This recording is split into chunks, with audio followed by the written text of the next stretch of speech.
Sai Ram. Sai Ram. Sai Ram. Sai Ram. Sai Ram. Sai Ram. Sai Ram. Sai Ram, everyone. Sai Ram, everyone. Om Shri Sai Ram. Om Shri Sai Ram.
The first question is, how did I first feel about the news that Sai Illam was moving? At the time, I was really surprised and shocked. I think a few years prior, we were informed that Sai Illam was going to be moving, but the fact that it was all so sudden was also something that had the most impact on me, because I felt like I couldn't really say a proper goodbye. I felt very shocked and sad that the center that I've basically been going to since I was a little kid had to move everything that they've had for many, many years within a weekend. So it was very stressful since many people didn't really know if, could we get this done? Could we move everything within the time frame given, so the 2 days?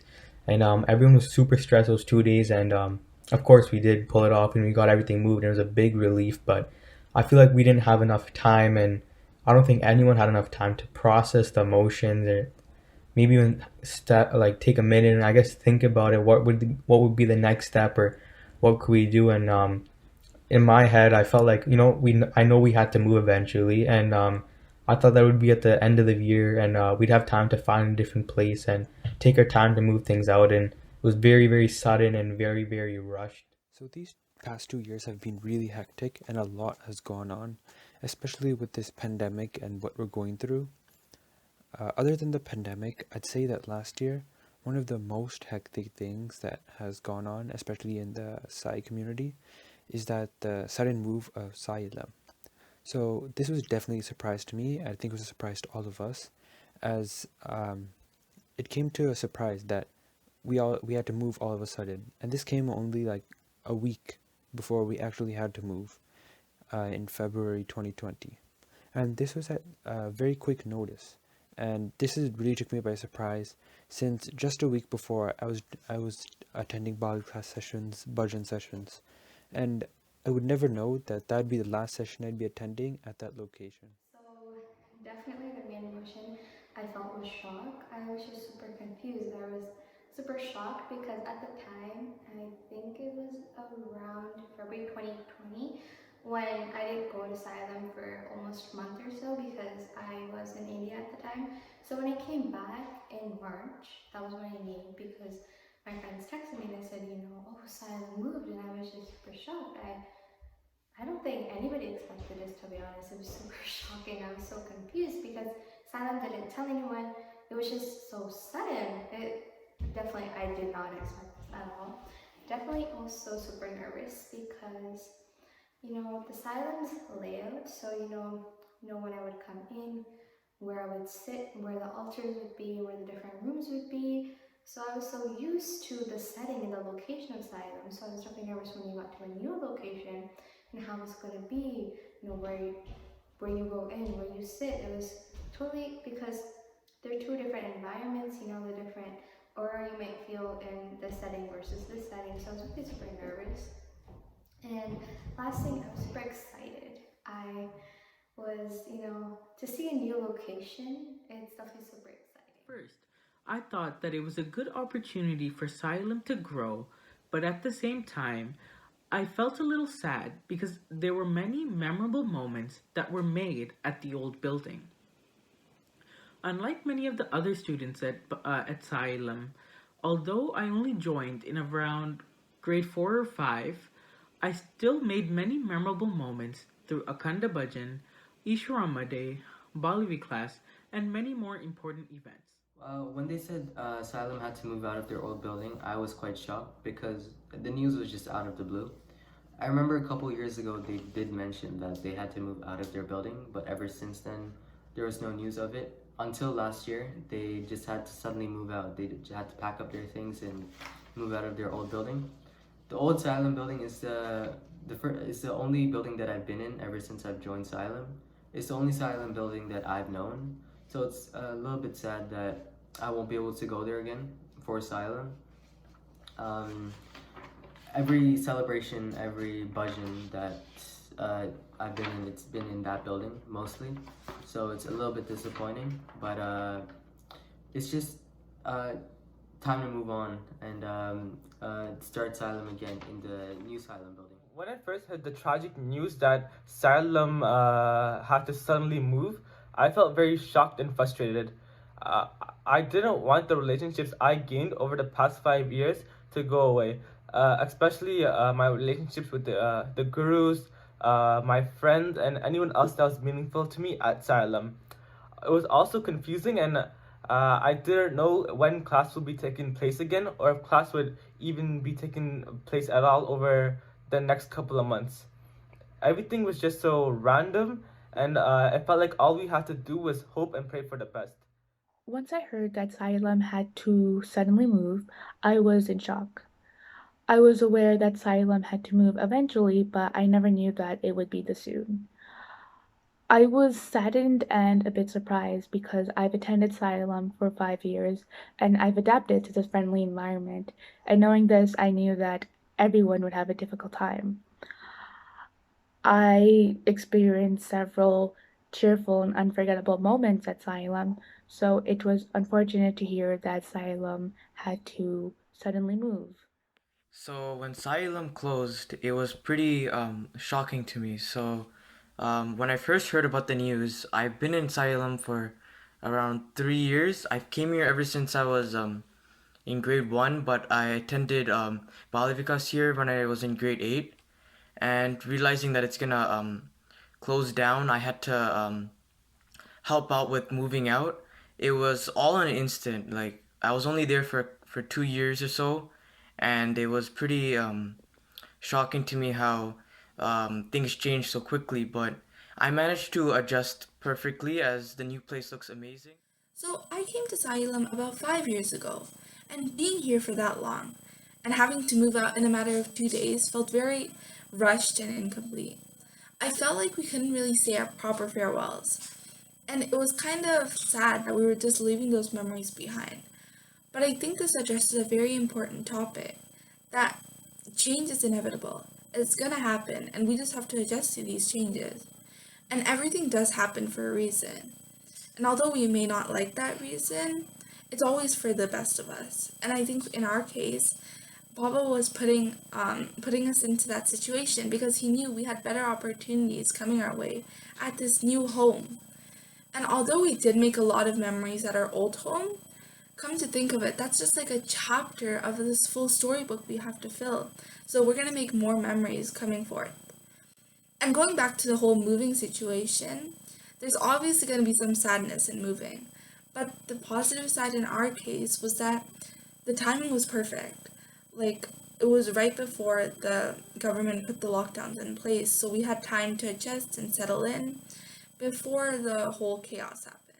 So when Sai Illam suddenly moved, I was in complete like shock and sadness because Sai Illam is like my second home to me since I would go there every Sunday for like Bal Vikas and every Friday for Bhajan.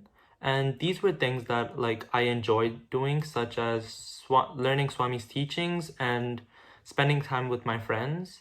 And when it came to like the moving stage, there were many brothers and sisters of Sai Illam helping out. And the surprising part about like all of this is that the whole moving process was complete in just 2 days. And there were like thousands of decorations, tech items, puja items, and most importantly, the statues, which had to be moved. And I feel that this was such a great accomplishment because I've never seen a center getting everything moved in just 2 days. I mean, without the help of all devotees, it would have not been possible.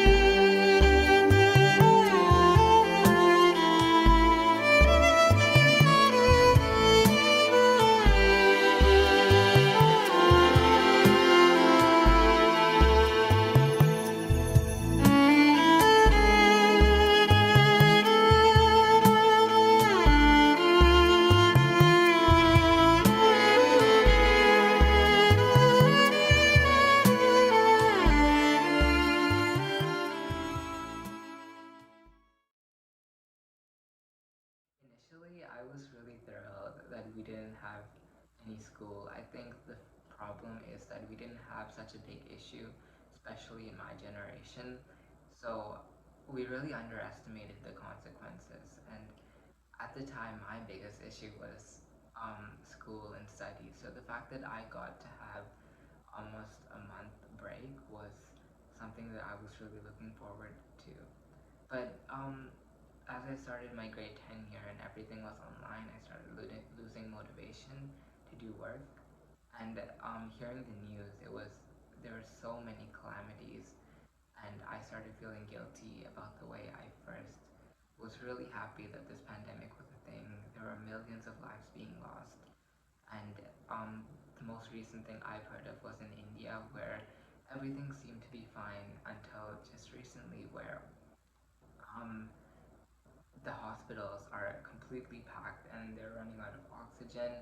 So just hearing about all these heart-wrenching stories, just it really fills me with sorrow. So when the pandemic was declared initially, I felt that it was like a vacation in my head, or I thought it would be a vacation because they declared 2 weeks off from school, and I guess all of my friends and we thought it'd be like a little extra March break, so a whole month off, and we could basically do whatever we want. But that whole month turned into about 2 months, and that's when we finally started school again. And it didn't really hit me at the time, but once a state of emergency was declared in the stay-at-home order, everyone was very, very panicked, and everyone was very, very scared because no one knew what happened, and no one really knew much about this virus and how deadly it was, and it started killing people, which obviously started scaring and stressing people out since they didn't know if they should stay home or if they could go out for, their essential needs. I'd say we were also kind of lucky that we packed up that early in February, since what came right after all took the world by storm, and that was the pandemic. And at first, when I heard about this pandemic in the December, it wasn't even a pandemic at the time. The virus was just beginning to be discovered, and I thought it wouldn't be that much of a big deal. It wasn't going to impact us. It was going to stay in that continent. It didn't seem like much. I was just curious on how that developed, and it didn't really feel that severe at all. Even after the pandemic and the lockdowns hit in March and April of last year, it still didn't really feel much of a concern to me. Nothing severe has come up. This was only out starting small, so it honestly felt like it was going to end soon, and I kind of enjoyed the lockdown start too, since I got to have a break from my regular schedule. But after that, reality set in, and I began to hear all the news of the turmoil, deaths, and losses, and things that this pandemic has put everyone through. And this made me realize how much this pandemic is, how this is something much bigger than myself. Um, I really wouldn't have expected this to come out to as far it is right now, but here we are right now. So definitely I was like the most happiest person in the world. I was just so happy. I was so thrilled with the fact that we could stay home because, you know, when things were normal, we could never stay home. All I would do was just go out and just go to places. I would never be home, but this is kind of the opposite fact where I would have to stay home all day. So I was so happy, especially with the fact of school because that meant I didn't have to wake up as early. So, you know, I could wake up an hour or like an hour and a half late, and especially the traveling, because for me to get to school it would take about half an hour or so. So I had to wake up extra earlier to go to school earlier. So I was definitely like so happy with the fact that I could stay home all day. And definitely at the same time, even though I was so happy, I was also sad because this meant I couldn't see my friends. And I see my friends like all the time, literally almost every day I would see them. But now because I had to stay home all day, I couldn't see my friends, I couldn't see my family friends, I basically couldn't see anybody because I couldn't even go to class. So, you know, I would see so many different people, but the chance of staying home meant I couldn't see anybody. Well, as a student, I felt quite happy that we were having a long break from school because it meant that I could spend less time studying and doing homework, and I could spend more time playing video games or doing what I would prefer to do with my time. However, as weeks became months and months became even many more months, and so on, I started to realize the importance of our education and simply spending more time outside. Uh, when the pandemic was initially declared, I didn't think much of it. I thought it'd be more like the Ebola outbreak that occurred a couple years ago. But then stores started closing down. We started going into multiple lockdowns throughout the months, and even my schools, it went virtual. So in grade nine, half of my grade nine year, I spent doing online school, and even in grade 10 I do school online, so it's quite a drastic change. And I think because of this pandemic our lives have changed extremely, like and in March of 2020 I didn't think that the pandemic would get to the point where it is today. uh, if it were up to me, I would prefer if things went back to the way they were before the pandemic even started, and I'm pretty sure everyone else would agree. So some things that kept me through this pandemic is chatting with friends, as I mentioned earlier.